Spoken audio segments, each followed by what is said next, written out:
This is a project which has a significantly long history. The chapel has been in use and since it was built, obviously, and we've been making changes to it because architecture features around worship changed. And the last change that was made was to remove what had been a very large curtained area. And that curtained area originally had been for the Ark for the Torah. But that hadn't been used for years and years, and the rabbi said it was fine by him if we took down the curtain, for which we all rejoiced, because it wasn't the most attractive thing in the world. So when it came down then, we of course had this bare wall. And we kept thinking, what would be the appropriate thing to put in here? And it was a lot of ideas and back and forth. There were some things that were at work, though, and that was that it should be interfaith. This building was built so that, at the request of students, so that religious life could be nourished on campus, and it was always understood it was to be interfaith. Also, this chapel is a chapel that is used a lot for private prayer. And we wanted it, whatever came in, to have a contemplative nature, to encourage people for reflection and for contemplation. So with those two principles, we began to think, okay, what will work here? The ideas were floated. The one that came up that seemed to ring the most bells was a tree of life. The tree of life is present in all the major faith groups that we could discover. It has some place. It is a sign of nourishment. It is a sign of growth. It is a sign, of course, of life. And once we had an idea, though, we had to have someone who had vision. You know what the difference is if you have a great idea, but you don't have the ability to bring it out the way you want it to come out. And so we went looking for someone who could do that for us. And several of us knew of the work of Catherine Kapikian, having worked with her before and work that she had done in the area. And we went to her and had a conversation with her, and she spent time sitting in this space and thinking how this idea that we had might be made real. And we really appreciate, I'm so sorry that Catherine cannot be here. Her husband is ill and she is not able to be here this evening. But she has been the core of how this could come into being. And it was her ideas of how to do this. And I have to admit, when I saw the first design, I was not excited. And she was, I know, disappointed at my reaction. And I really could not get the idea off the paper that she wanted to convey to me. But as it has come about, and as your work has made it possible, this is now the result, not only of an idea for which she had the vision and for which you had the patience. And so this is our first time of officially thanking you for the work that you have done. And I hope that everyone gets a picture of what they would like. We really don't have any ladders to send you up to your piece, which is probably a good thing. But I did want to thank you. The chaplains, the use of this space by the students and the chaplains and the campus community can only be enhanced. And the goal of the students who originally asked for a facility where their faith might be nourished and that interfaith might be encouraged is all going to be made more possible by the work you've done. So please accept my thanks for that. Marcia, would you like to say something? My name is Marcia Gensler Stevens. In my real life, I work here on campus where I've been for the last 31 years, and I work over in the Stamp Student Union, but I also consider the chapel part of what is my Maryland home. And one of the things that I am most proud of is this edifice, but more importantly, the people that are in it. And also very proud of the garden next door, which tells its own beautiful story about the power of reflection and remembrance and how nature stimulates that. So Beth tells you the beginning of the story, and I want to tell you just a brief bit more and then tell you about what I'd love for you to join me in doing. So really, it was a very long story. I remember getting married in front of a Catherine Kapickian piece in Washington, D.C. And I remember when we went to visit Catherine, we went to see that piece, and then we went over to Catherine at Wesley. And all the while, I was very much energized by Elizabeth Platts. If you know Elizabeth Platts, she regularly shows up in your space and says, "There's an idea I have." And that usually means, "Woo, Betty, we're going somewhere." So what I love about this is that we found comrades all along the way for the journey. And what I so appreciate is having watched that particular Catherine Kapickian piece evolve at Metropolitan Memorial United Methodist, a gift of so many people engaged in the life of that community. We were never quite sure who our community was going to be. You know, who would help us to do this? And in some ways, you became our community and really did help us to do this. I remember when Susie came to my office to teach me everything I know about needlepoint in a short, easy lesson with my colleague, John Fink. And she quickly explained, what we were going to do, and then, it was like improvisation. And now, as I look at my piece, which I could point out to you, it was a journey. And for so many of you, this is something you love and know to do so well. And you gave us your gifts and your talents and your time that was precious. Others of us learned along the way. My friend Amber and I, we were novices, and she's so much better than I am. But we also collected friends, and those occasions when the community came together to stitch together, to know each other, I think makes this project all the more dear to us.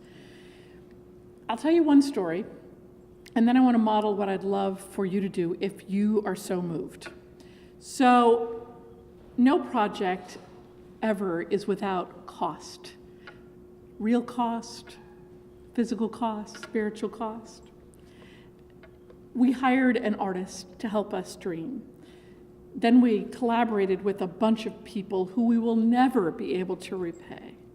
And we re-envisioned this space. This space has been transformed by this art, your art. It's also been transformed by that instrument which arrived first thing this morning. That instrument and this piece of art are a gift of my friend Elizabeth Platts. And this place will forever be sort of made alive by her generosity, and I never want to forget that that's at our core. But your generosity, I know, exceeds in hours what any of us could have ever imagined. And so I am most grateful. What we wanted to do tonight was just to ask you, if the Spirit moves you, and you don't have to, is give folks a little bit of a sense of what they may have heard at some of the dinners when you came together to stitch that I was so moved by, about why you did this, or what you learned about yourself or others in the process of contributing to this Tree of Life. We're going to record that, and down the road, what we'd love to be able to do is make that available to people who want to know 10 years from now, 20 years from now, 30 years from now, who did that, and why did they do that? So, my name is Marcia Gensler Stevens.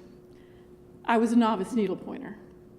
I did this in part because of this incredible sense to leave my mark in saying, you can do this, to the people whose lessons are not about needlepoint, but about getting through college, or about surviving the loss of someone in your life, or about finding a way home when college doesn't feel like home. And so this was about making sure they had the visual incentive to believe that they were growing, that even in pain, they were growing. And boy, I learned a lot along the way. I'd like to ask my teacher of all I know about needlepoint, Susie, if she'd be willing to go next. I'm Susie Eisenbrendler. Most of you know me, and most of you know that I don't usually stand up on the lectern and lecture. I've been very delighted to have met the community that is the Stitchers of the Tree of Life. I've made some wonderful friends along the way, and there were times that I wasn't quite sure that this was actually going to happen, but then I realized that it was, and the closer we got to it, the more anxious I was to see it in person. And we have to thank my husband Bobby for being so patient with me and with all of our needlepoints in the house and the canvases, and otherwise this wouldn't have gotten into being. I know that a lot of you there have been lots of different stories for everybody that have participated.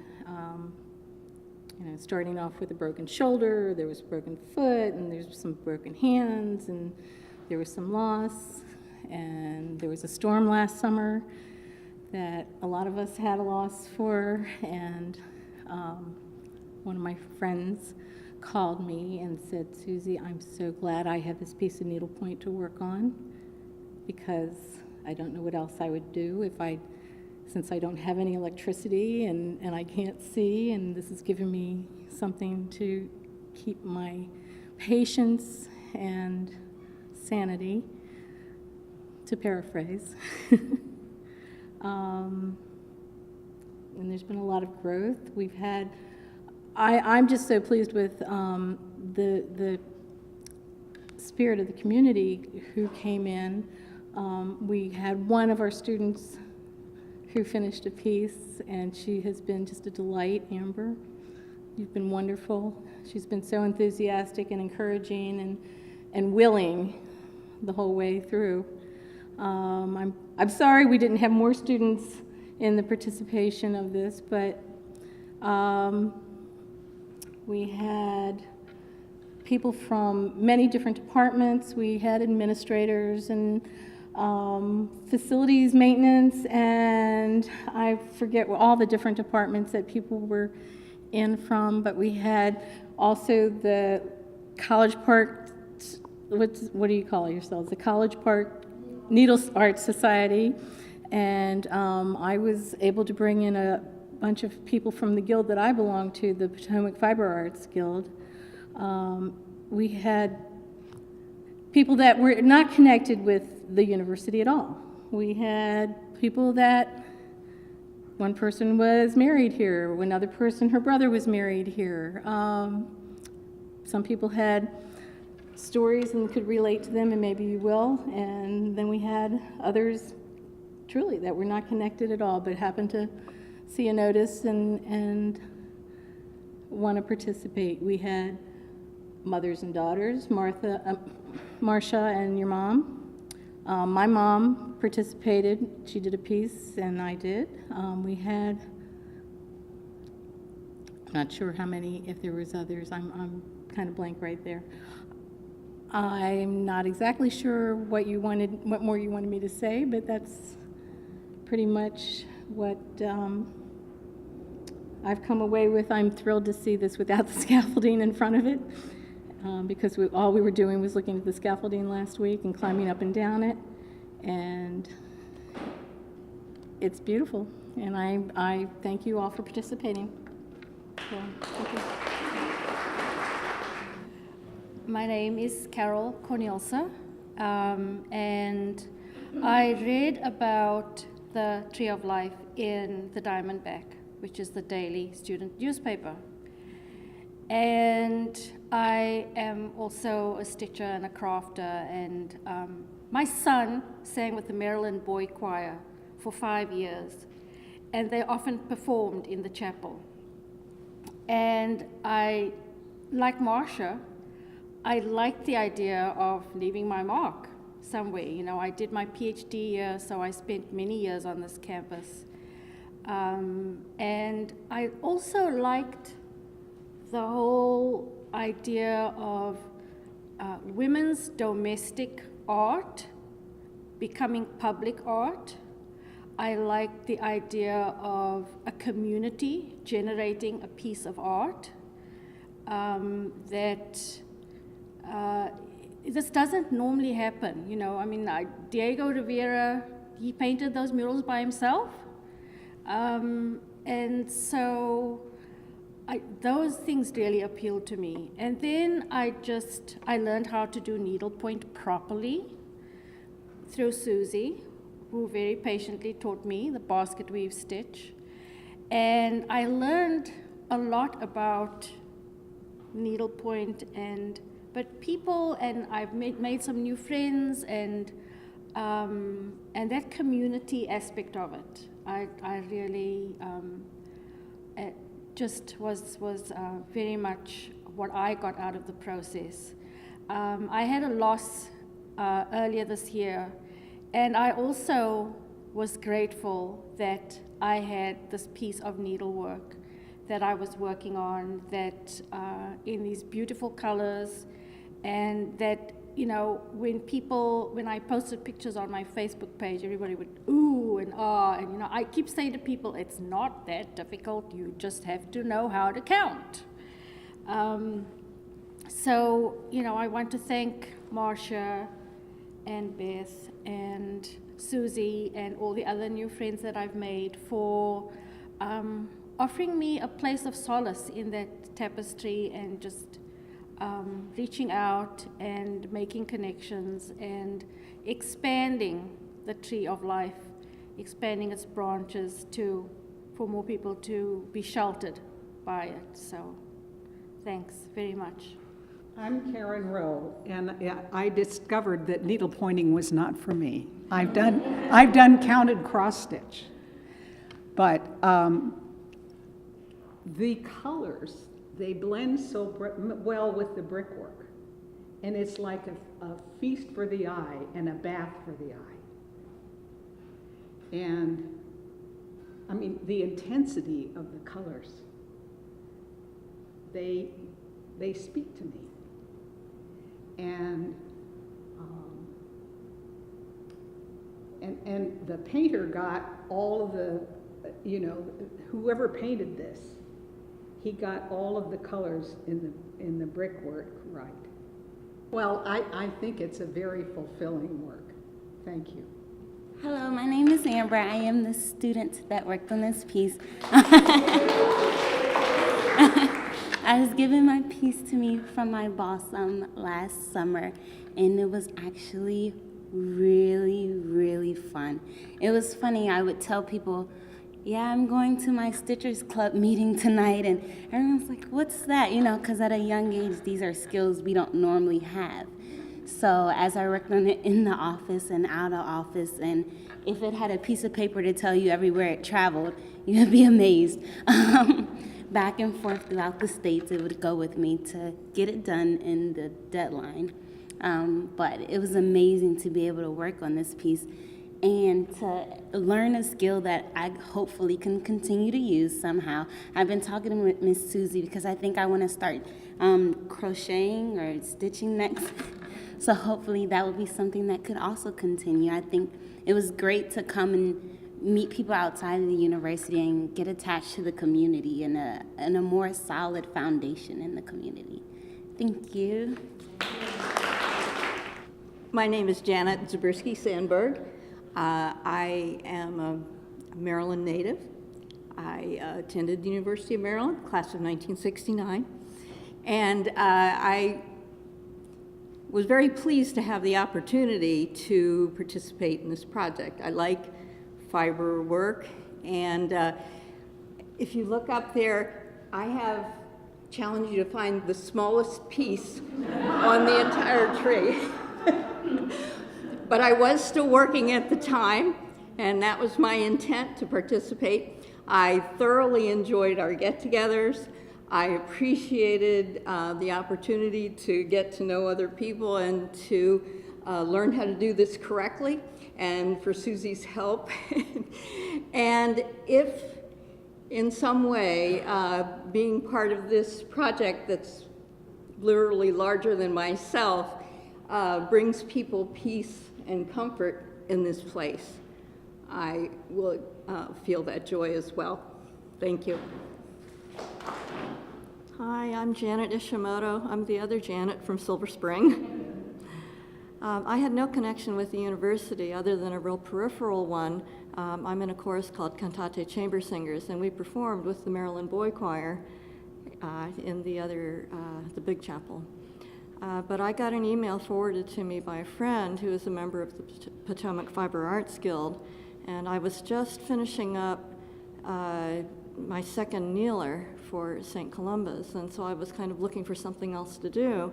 And when I got the email about this, I thought, this is perfect. It's another community-based project. It's a skill that I've used for a long time. I've done a lot of stitching, for about 25 years, and I had done some stitching when I was a little kid too. And it was in line with my personal mission, which was to use my creativity and skills to make a positive difference in my community. And so in doing this, I found another community to be a part of. And thank you, Susie and Beth and Denise and Catherine for envisioning this project to bring so many people together. It's been a really wonderful experience. Thank you. Hi, I'm Susie's mom. I'm Pat Eisen. The first piece of needlepoint that I can remember Susie making, she made on her own a calico cat. She made it at Maryland University while she was doing her finals. It had, how many different stitches, Susie? It must have had 25 or 30 different stitches. Now, I've done needlepoint since I was knee-high. My mother did it, but I've never seen the stitches that she did. And she learned it all herself. And when I walked in today, I got chills looking at this, and everybody should be very proud of what they did. And my connection with the university, I send 3 kids here.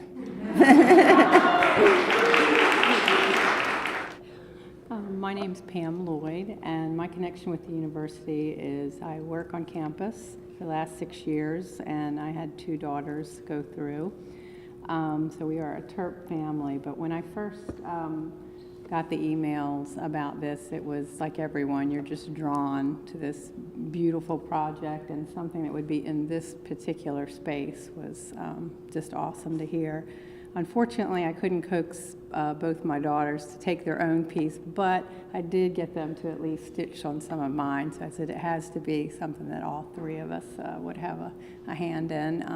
I think what was also special is involving my church family. My 2 friends from my church were right on board, and another friend, so that just became that wonderful fellowship that we all have come to have.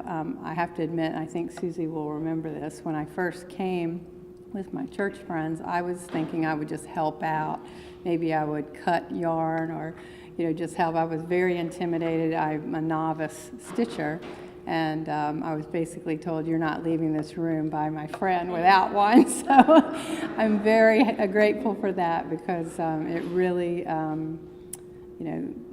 think the epitome of this project to me is harmony. So I thank everyone involved. It was wonderful. My name is Sally Shiomichi, and I am one of the people that Pam invited. My connection with the university is sort of loose. I have a daughter who graduated from here in 2005, and for a period of time I was very active with the University of Maryland chapter of PDK, which is now defunct. Not my fault. I've done all kinds of needlework and crafts for probably my whole life, ever since I was a teenager and started sewing. And so when I had the opportunity to try to do needlepoint again, it was like, okay. It had been many years, as you know. You give up those things when you're raising children, and because you don't have time. And it was time now to take up those kinds of activities. So I was excited to come. Unfortunately, most of the nights that we met as a group, I had other commitments. But I got to complete one piece, and then we were asked if we would consider a second. And I said, well, I'm a little busy, but it ended up that Lucy and I shared the piece, which was wonderful because we sort of alternated week by week, and we have a weekly stitch-in group that meets at Lucy's house, and this gave us an opportunity to work on that and then pass it on for the next week. I'm really taken by the movement and the beauty and the color, and I was also excited to be able to do something that was going to reach out to different denominations and to different religious groups, which is very important here on the University of Maryland campus. Well, I'm Denise McHugh, and it's really been thrilling to work on this project. As I think Susie would attest, I probably was the worst stitcher of the group, but I really enjoyed getting to know all of you, and I think it's such an important project for the university. And I know whenever I come into this chapel, I'm going to think of each of you and your wonderful contributions. So thank you ever so much. My name's John Fink, and I work in the Stamp Student Union. My first memory of the project was Denise coming into a staff meeting that we were having in the multicultural office, and I was a graduate assistant at the time, and Denise was just so excited to tell us about this project, and I think she really sold it there. At least for me, I was like really excited about being a part of it. It was really in the summer when I was involved with it, and when I got the piece, it was ginormous. It was just huge. And I was really in denial about the reality I was like, this is great, no problem, this is gonna be wonderful. It almost felt like a joke that this thing would be completed, but it wasn't completed. And so I think one of the things that I learned from this project was learning how to ask for help. And probably a couple of you out here finished the piece that I started, so thank you so much. It's a really large piece. This is a community project, and for me, the community that I was working within was in among the staff members at the student union, and it was really special for me to be a part of a team as a kind of a new full-time employee in a different location where I was kind of on the third floor for the first time in a temporary location, so I felt like this was a great way to kind of interact with new faces up there. And then kind of as the semester started to enclose, I was very grateful for those that kind of took and finished it, and it's a very good looking piece, so thank you. This is an amazing project, and I was thrilled. I did, as Mom said, I went to Maryland. Our daughter graduated from Maryland, and not my first piece on campus, but one of the pieces I did was when I was a senior here. I was in the Gymkhana troupe, and we would do senior gifts for our coaches, and I needlepointed them our Gymkhana insignia. And I don't know where they hang today. One of our coaches is no longer with us, but the other is, but not on campus anymore. But I don't, so one of these days I might be able to track one of them down, but we have a bigger piece to be able to be proud of and show off now. So thank you all for helping.